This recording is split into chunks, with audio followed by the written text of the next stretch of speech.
આ બેનો બેઠા, કેટલા બેઠા દેખાતા ન થાય છે કે નહીં? છે હાશે કેટલા બધા છે. ઓહો, એક ગીત ગાય લગ્નમાં, ખબર છે તમને? મોર જાજે ઉગમણે દેશ, મોર જાજે આથમણે દે, વર તું એ જાજે રે વેવાયો ને માંડવડે. વળતું નથી હો, વળતા જજે એમ જ છે. મોર જાજે ઉગમણે દેશ, મોર જાજે આથમણે દે, વળતા જાજે રે વેવાયો ને માંડવે.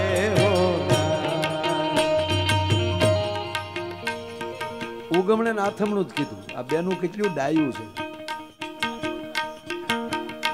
જો મોરને એટલે મોર એટલે વરરાજો. હે વરરાજા તું ઉગમણો જાજે. ઉગમણે ડાકોર બેઠો. ગુજરાતનું તમે જો નકશો જોઈ લો તો ઉગમણી દિશાએ ડાકોર બેઠો, અને આખા ભારતનો નકશો લઈ લો તો ઉગમણી દિશાએ જગન્નાથ ભગવાન બેઠા છે, જ્યાં ભગવાન નારાયણ કૃષ્ણનું મોહાળ.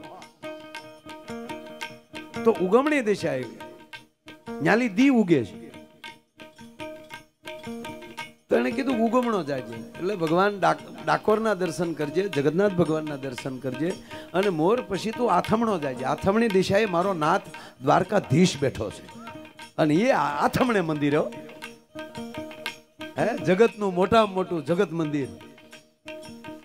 ઘણા પ્રશ્ન કરે છે કે દ્વારકાનું મંદિર આથમણા દ્વારનું કેમ છે? કોઈને ખબર છે?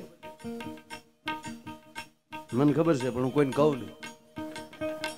આપણે કહીને પછી કોક એમ કે એમ નહોતું, એમ જ હતું. હું નહોતું, એમ જ હતું. જ્યારે ભગવાને વિદાય લીધી સ્વદેહે, ત્યારે એના દીકરાનો દીકરો એટલે પરપોત્ર અનિરુદ્ધ, પ્રદ્યુમન અને એનો ત્રીજી પેઢીએ વજ્રભાન, એ તેથી 7 વર્ષના હતા. 7 વર્ષના પરપોત્રનું બાવડું અર્જુનના હાથમાં હોપે છે ભગવાન. તમે કલ્પના તો કરો, જગત આખાનો બાપ એની પેઢીને એમ કહેતો હોય કે લે અર્જુન, આનું ધ્યાન રાખજે. સાહેબ એને મથુરાના રાજા બનાવે. કોણ? મહારાજ પરીક્ષિત. એ પરીક્ષિત પણ અર્જુનની ત્રીજી પેઢી છે. અર્જુનના દીકરા અભિમન્યુના દીકરા મહારાજ પરીક્ષિત, અને પરીક્ષિતના દીકરા જન્મેજય.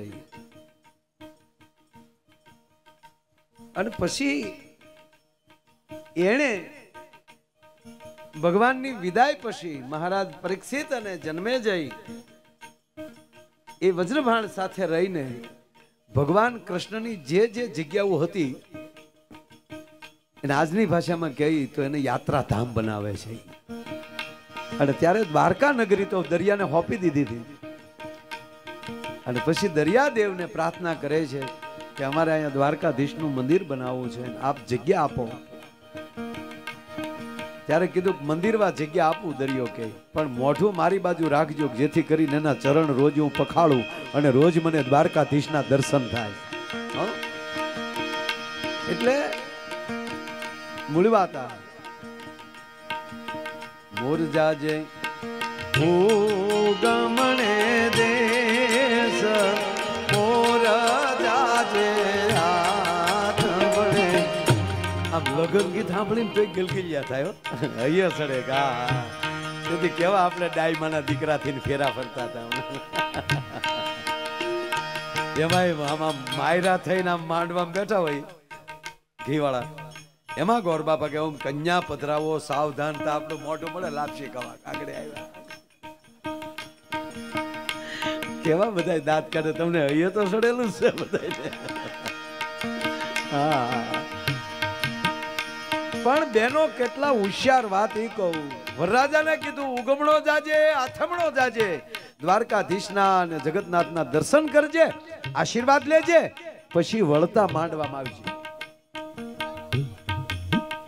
જો ઉત્તર ને દક્ષિણ નું કીધું જ નહીં, એમ ન કીધું મોર જાજે ઉત્તર, મોર જાજે દક્ષિણ.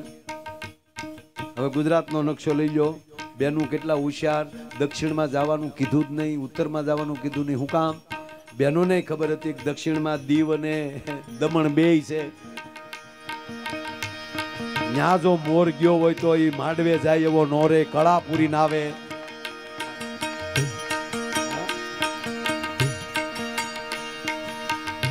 એટલે આ લગન ગીત છે, વગાડ. બહુ સરસ ગીત છે. મેં જે ગીત ગાયું ને, આજ મેળે મળેલ પાછા મળશે નહીં, અને વહી જાતા આ વેણ એ પાછા વળશે નહીં. એટલે એવાનો વેણ કાઢો કોઈના દિલને ઠેસ વાગે. બોલો તો મીઠું બોલો બાપ. એટલે આ ગીત ક્યારે ગાતો નથી, પણ ગાવ લ્યો, ગાવ. તેરે મેરે હોઠો पे મીઠે મીઠે ગીત મિતવા, એ મારા વાલા, એ મિતવા, એ મિત્ર, એ ભેરુબંગ, તારા મારા હોઠમાંથી મીઠા મીઠા શબ્દો જ નીકળે. તેરે મેરે હોઠો पे મીઠે મીઠે મીઠે ગીત મિતવા.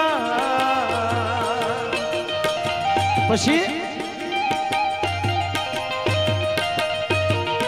आगे आगे चलो तुम पीछे पीछे गीत मितवा. એ સમાજના મોભી તું અમારી આગળ હાલ, અમે તારી પાછળ હાલીએ, પણ વાણી મીઠી હશે ને તો જ મજા આવશે સાહેબ. એ રંગ મોરા લડી વાતમાં વહેતી રહે,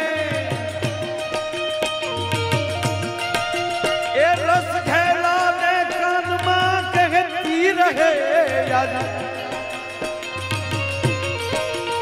આજ મેળે મળેલ પાછા મળશે નહીં, એ વહી જાતા આ વેણ પાછા મળશે નહીં. સાહેબ, ગુજરાતી ભાષાની મજા જુઓ. આપ બધા બેઠા છો એટલે આ શબ્દ ઉલ્લેખ કરવાનો મન થયો, નગર તો બોબાવી નાખી. હા, પણ શબ્દમાં ધ્યાન આપજો. એ વહી જાતા આ વેણ, વેણ એટલે શબ્દ, એ પાછું નહીં વળે, બોલાઈ ગયું બોલાઈ ગયું. અને ઈનો ઈ શબ્દ, ઈનો ઈ શબ્દ સાંભળજો. વહી જાતા વેણ. હવે ઈનો ઈ શબ્દ ગુજરાતી ભાષાની મજા જુઓ. એ વહી જાતા આ વેણ પાછા વળશે. નદીને વેણ કહેવાય છે. ઓલું વેણ, આ વેણ એ પાછું ન ફરે. એ વહી, હવે આ એક